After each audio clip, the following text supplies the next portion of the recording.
और उस तपस्या के फलस्वरूप भगवान प्रसन्न हो गए। भगवान बोले कि तुम क्या इच्छा करते हो, निसंकोच हमको बताओ। कर्दम ऋषि बोले महाराज हमको सुंदर पत्नी चाहिए, क्योंकि हमारे पिता की आज्ञा हुई है सृष्टि वर्धन के लिए। बल्कि मैं जानता हूं कि ये सब सांसारिक वस्तुएं नाशवान हैं, लेकिन फिर भी अपने में पिता की आज्ञा का पालन करूंगा, इसलिए आपसे सुंदर स्त्री की कामना कर रहा हूं। देखिए मांगना भी हर व्यक्ति से नहीं आता है। मान लो किसी से कोई राजा प्रसन्न हो गया, राजा बोला भाई तुम कुछ मांग लो हम प्रसन्न हैं तुमसे। और वह व्यक्ति ग्रामीण व्यक्ति था, बोले महाराज आप तो 2 गठरी भूसा दे दो हमको, घर में भूसा नहीं है। तो ये कोई मांगना हुआ? राजा प्रसन्न हुआ तो कुछ भी मांग सकता था, हाथी घोड़े राज्य मांग लेता, 10-5 गांव मांग लेता, लेकिन मांगा तो क्या मांगा? 2 गठरी भूसा दे। तो ऐसे ही इन सांसारिक वस्तुओं को भगवान से मांगना ये भूसे के ही समान है। भूसा मांगना ही है सांसारिक वस्तुओं को।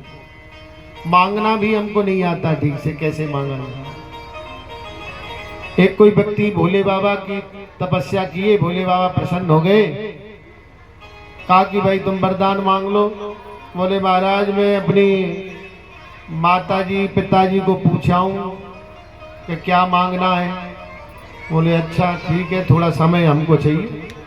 बोले ठीक है पूछाओ। अब गए पिताजी के पास गए, पिताजी आपको क्या चाहिए? बोले बेटा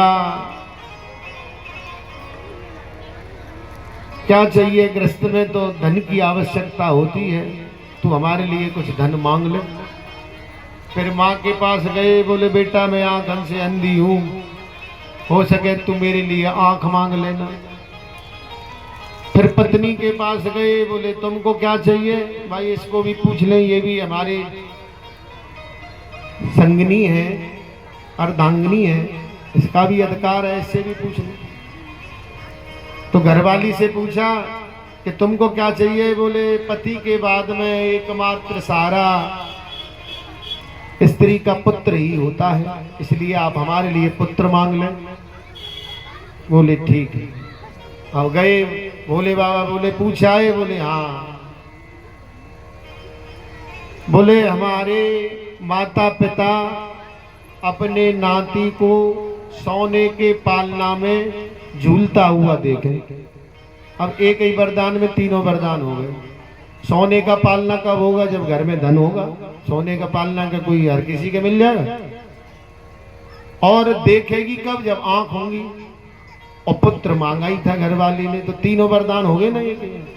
तो मांगने के लिए भी चतुरता चाहिए। हम लोग संसारिक वस्तुएं भगवान से मांगते हैं, ये दे दो वो दे दो, तो ये सब भूसे के ही समान है, भूसा मांगना है। अरे भगवान प्रसन्न हो गए तो फिर मांगना क्या, भगवान तो अंतर्यामी। लेकिन वह वस्तु तो मिल जाती है जो हम भगवान से मांगते हैं, लेकिन भगवान कभी नहीं मिलेंगे, क्योंकि हम भगवान को मांगते ही नहीं है। हे गिरिराज बाबा हमारे छोरा को ब्याह हो जाए तो 7 कोस की 7 परकम्मा लगाऊंगी। और जैसे ही छोरा को ब्याह भयो तो परकम्मा बंद, क्योंकि काम बन गए। आप क्या जरूरत है गिरिराज जी की? तो ये मतलब की भक्ति है, मतलब ही भक्ति नहीं करनी चाहिए। तो कर्दम जी ने सुंदर पत्नी की याचना करी। भगवान बोले कि तुम बिंदु सरोवर पर चले जाना, वहां महारानी शत्रुपा के साथ में मनु जी महाराज अपनी सुंदर पुत्री देवहूति को लेके आएंगे, तुम उसको स्वीकार कर लेना। भगवान के बताने पर वो वहीं प्रतीक्षा करते रहे सरोवर पर। मनु जी शत्रुपा के साथ में स्वर्ण जटित रथ पर सवार होकर अपनी कन्या को बिठा करके आए। जो दिन भगवान ने उनको बताया था उसी दिन शांति परायण महर्षि कर्दम के उस आश्रम पर पहुंचे। और कहा कि हमारी पुत्री आपसे विवाह करना चाहती है। बोले ठीक है, हम विवाह तो करेंगे, और आपकी पुत्री से विवाह कौन नहीं करना चाहेगा, क्योंकि आपकी पुत्री तो बड़ी सुंदर है, सुशील है, सभी गुणों से युक्त है। लेकिन हमारी एक शर्त है। बोले हम जब तक ही गृहस्थ में रहेंगे, जब तक हमारे कोई पुत्र प्राप्ति नहीं होगी, उसके बाद हम घर छोड़ देंगे। अगर ये शर्त हमारी मंजूर हो तो हम विवाह करें। तो मनु जी ने अपनी बेटी की तरफ देखा, बेटी के नेत्रों से संकेत मिल गया और समझ गए कि बेटी हाँ कर रही है। इस बात के लिए विधिवत दोनों का विवाह हो गया परस्पर और आनंद से रहने लगे। लेकिन कर्दम ऋषि तो तपस्वी हैं, अपने तपश्चर्या में लगे रहते हैं। देवहूति उनकी सेवा करती हैं, जैसे माँ पार्वती भोले बाबा की सेवा करती हैं, वैसे ही सेवा करने लगी। उनका शरीर इतना जर्जर हो गया महाराज, सेवा करते करते बड़ी कमजोर हो गई। देखो जो सेवक होता है ना, जो अपना सुख चाहेगा ना, वो कभी दूसरे की सेवा नहीं कर सकता है। जो अपने सुख का त्याग कर दे वही दूसरे की सेवा कर सकता है। अब जो खुद ही सुख चाहेगा वो दूसरे की क्या सेवा करेगा। तो जो अपने सुखों का त्याग कर सके वो ही दूसरे की सेवा कर सकता है। और सेवक व्यक्ति सबका प्रिय होता है। तो बड़ी पवित्रता से सेवा करती। कैसे करती सेवा? पतिम इंगित कोविदा, पितृभ्याम प्रासते साथी पतिम इंगित कोविदा।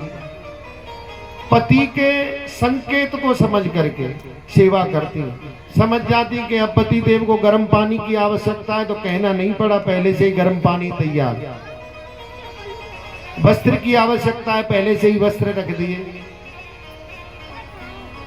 तेल की आवश्यकता है, साबुन की पहले से ही रख दिया। तो बिना कहे संकेत को समझ के जो सेवा करी जाए वो उत्तम सेवा है। वह उत्तम स्त्री है जो बिना कहे संकेत को समझ के सेवा करे पति की। और दूसरी कोटि की और होती हैं जो कहने पे करती है। पति देव ने कहा कि ये काम कर दो तो कहने से कर दिया, बिना कहे अपना विवेक नहीं लगाती, कहने पे करे। ये दूसरी कोटि की होती है। और तीसरी कोटि की होती है अधम स्त्री, जिनको कहते हैं। बोले किसी कार्य के लिए कहा किया तो सही, लेकिन अनमने भाव से किया। अरे बोले ये और बुढ़िया सुबह सुबह परेशान करती है, रोज गर्म पानी चाहिए, इसको चाय चाहिए सुबह। किया तो सही सेवा, लेकिन अनमने भाव से, गड़बड़ भाव से किया। तो बोले ऐसी स्त्री अधम स्त्री कहलाती है। और एक चौथी कोटि की और होती है। बोले ना तो कहने पे करे, ना बिना करे करे, ना संकेत को समझ के करे, और कछु काम की कह दे तो धनुष बाण लेके तैयार। ऐसी हो ना कहवे पे करे, ना अपने मन पे करे। भले कोई रिश्तेदार बैठे हो तो बैठो, जबकि उत्तम बात तो ये कि बिना कहे ही चाय पानी आ जानी चाहिए। अब कहे ते करी चलो वो भी ठीक है, लेकिन ये दो कोटि तो बिल्कुल बेकार है। किया काम अनमने भाव से किया, और एक महाराज करना भी नहीं और लड़ने को तैयार। खल प्रवृत्ति की होती है। खल किसको कहते हैं? जाको खावे वही ते लड़े, आ बैल मोह मार, लड़ने को हमेशा तैयार रहे। तो बोले और सती स्त्री का धर्म क्या है? बोले सारम सुष्टम मितम मधु। सार की बात बोले, व्यर्थ बात ना करे, और कम बोले। बड़ों के सामने कम बोलना चाहिए। जो ज्यादा बोलता है तो समझ लो ये ज्यादा झूठ भी बोलता है। जो ज्यादा बोलते हैं वो झूठ भी बोलते हैं, आदत बन जाती है। इसलिए जो विवेकी लोग होते हैं वो 10 बात सुन करके एक बात में ही जवाब पूरा कर देते हैं। कम बोले और मधुकर बोले, मीठा बोले। हमारे भगवान गोपाल जी की विशेषता है मंदास्मित पूर्वाभिभाषी। भगवान पहले से बोलते हैं, मंद मंद मुस्कुराते हुए बोलते हैं, सबसे पहले से बोलते हैं। हम सोचते नहीं हमसे पहले से बोलेंगे तो हम बोलेंगे, नहीं, सबसे पहले से बोलो, सबको पहले से प्रणाम करो। ये नहीं सोचना चाहिए ये प्रणाम करेगा तभी हम प्रणाम करें, नहीं, छोटा भी है तो भी राधे राधे राधे राधे नहीं है। तो तुम जब छोटों का सम्मान करोगे तो छोटे लोग अपने आप तुम्हारा सम्मान करने लगेंगे।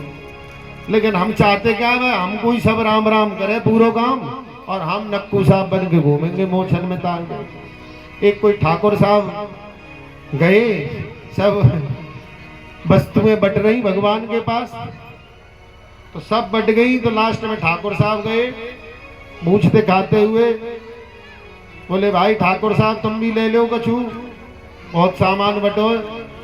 बोले का बचो महाराज? बोले अब तो भाई केवल एक ही चीज बची है, बुद्धि, बुद्धि ले लो।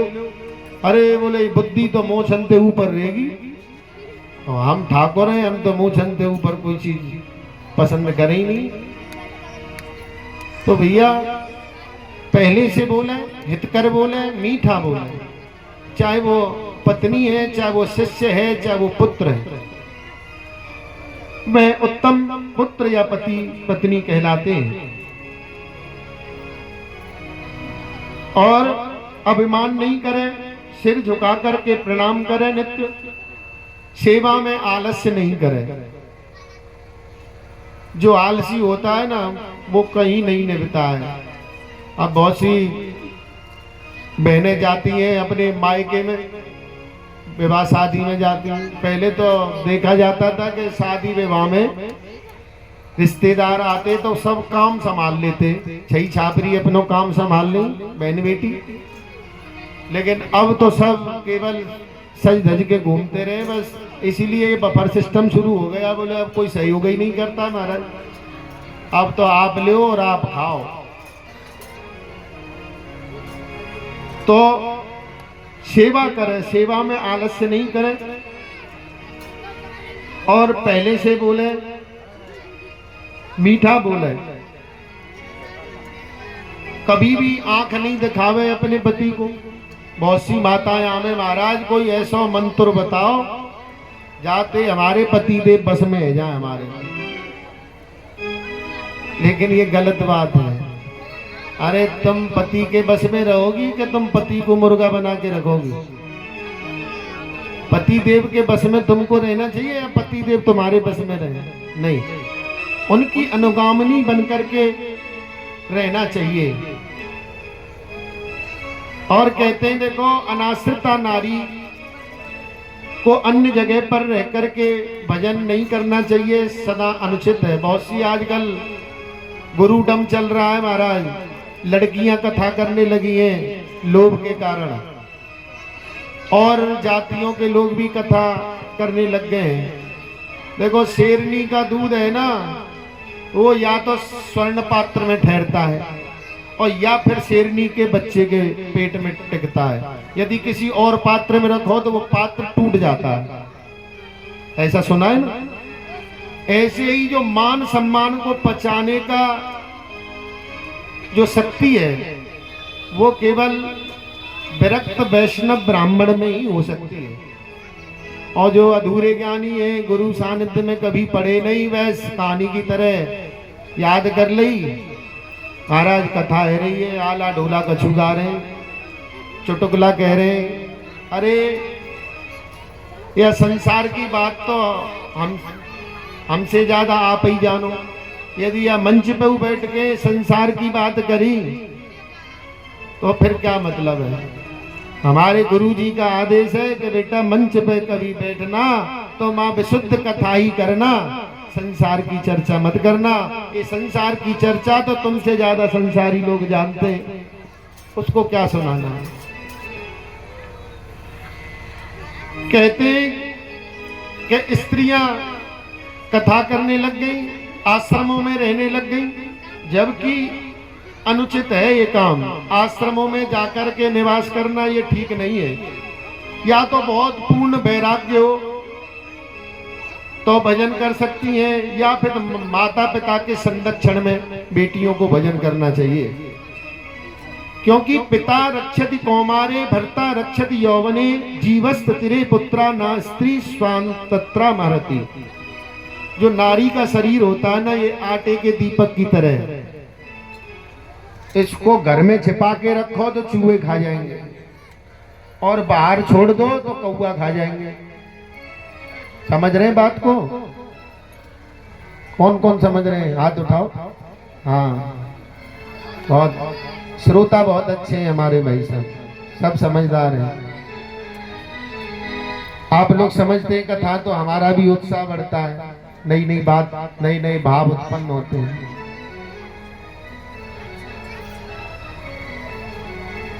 तो सती स्त्री के ये धर्म बताए, कर्म बताए आपको। और गोस्वामी तुलसीदास जी महाराज भी बड़ी सुंदर शब्दों में वर्णन करते हैं। हरि धीरज धर्म मित्र और नारी, आपद काल परखिए चारी। धीरज धर्म मित्र और नारी, आपद काल परखिए चारी।